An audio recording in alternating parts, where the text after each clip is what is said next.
Nellore rural నియోజకవర్గంలో 36వ డివిజన్లో ఫత్తేగానపేటలో ఉన్నటువంటి పాత శిథిల వ్యవస్థకి వచ్చినటువంటి పోలీస్ క్వార్టర్స్ దగ్గర ఉన్నాం. ఇక్కడ కానీ చూసినట్లయితే మనకి 2 అడుగులు వేస్తేనే పక్కనే డిఎస్పీ గారి కార్యాలయం, 2 అడుగులు ఇటు వేస్తే పక్కనే పోలీస్ అధికారులకి సంబంధించినటువంటి అసోసియేషన్ కార్యాలయం. ఇన్ని పక్కన ఉన్నా కూడా రాత్రులైతే ఇక్కడ ఉన్నటువంటి చుట్టుపక్కల యువత మద్యం సేవిస్తూ, గంజాయి పీలుస్తూ, సిగరెట్లు తాగుతూ అసాంఘిక కార్యక్రమాలను ఇష్టానుసారంగా ఈ క్వార్టర్స్లో జరుగుతూ ఉన్నాయి. ఎందుకంటే ఎక్కడో మారుమూల ఊర్లలోనో లేదంటే మారుమూల గ్రామాల్లోనో లేదంటే ఊరి చివరో జరుగుతూ ఉంటే సరేలే ఏదో ఊరి చివర జరుగుతున్నాయి అనుకోవచ్చు. నెల్లూరు నగర నడిబొడ్డున ఉన్నటువంటి పోలీస్ క్వార్టర్స్లో డిఎస్పీ బంగ్లాకి కళ్ళెదురుగా, పోలీస్ అసోసియేషన్ కార్యాలయం కళ్ళెదురుగా పోలీస్ క్వార్టర్స్లో ఇంత ధైర్యంగా విచ్చలవిడిగా అసాంఘిక కార్యక్రమాలు చేస్తూ, మందు తాగుతూ, విచ్చలవిడిగా పరుపులు వేసుకొని, దిండ్లు వేసుకొని అసాంఘిక కార్యక్రమాలు చేస్తూ, గంజాయి తాగుతూ ఈ విధంగా చేస్తూ ఉంటే ఎక్కడ కూడా ఏ అధికారి కూడా స్పందించిన దాఖలా లేదు. ఎందుకంటే ఎవరన్నా మహిళలు పోవాలన్నా లేదు ఇంకెవరన్నా పోవాలన్నా కూడా అనేక ఇబ్బందులు పడుతున్నారు.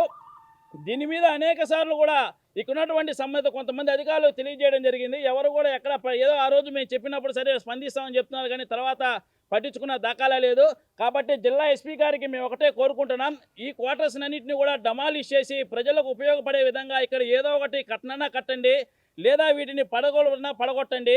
వీటి వల్ల చుట్టుపక్కల ఉండేటటువంటి కుటుంబాలు ఇబ్బంది పడుతున్నాయి.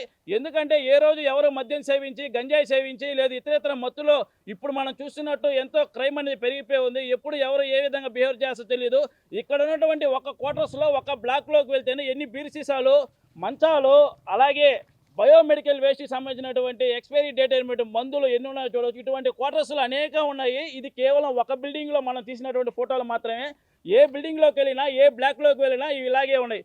కాబట్టి పక్కనే కూడా పోలీస్ వెల్ఫేర్ హాస్పిటల్ అనేది ఉంది. ఈ పోలీస్ వెల్ఫేర్ హాస్పిటల్కి సంబంధించి అక్కడికి వచ్చినటువంటి ఎక్స్పైరీ డేట్ అయినటువంటి మందులను బయటికి తరలించాల్సినటువంటి అధికారులు ఆ మందులన్నీ తీసుకొని వచ్చి ఇక్కడ విచ్చలవిడిగా రూమ్ నిండా పడేసి ఉన్నారు.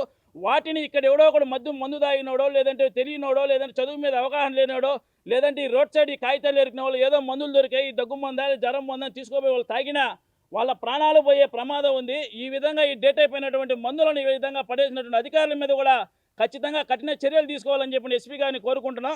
కాబట్టి ఈ డివిజన్లో ఉన్నటువంటి ప్రజలకు ఎటువంటి ఇబ్బందులు లేకుండా త్వరితగతిన వీటిని డమాలిష్ చేసి, లేదు ఒకవేళ డమాలిష్ చేయకపోయినా వీటికి ప్రత్యామ్నాయ మార్గంగా ఏదో ఒక ఏర్పాట్లు చేసి ఇక్కడ జరిగేటటువంటి అసాంఘిక కార్యక్రమాలకు ఫుల్ స్టాప్ పెట్టాలని చెప్పని కోరుకుంటున్నాం. అలాగే ఇక్కడ నుంచి నేరుగా జిల్లా ఎస్పీ గారిని కలుస్తాం. ఎస్పీ గారికి కూడా ఇవన్నీ కూడా సమర్పించి అర్జీ ఇవ్వడం జరుగుతుంది. వీటి మీద చర్యలు తీసుకోమని చెప్పని తెలియజేస్తున్నాం. Local to global news at your finger tips.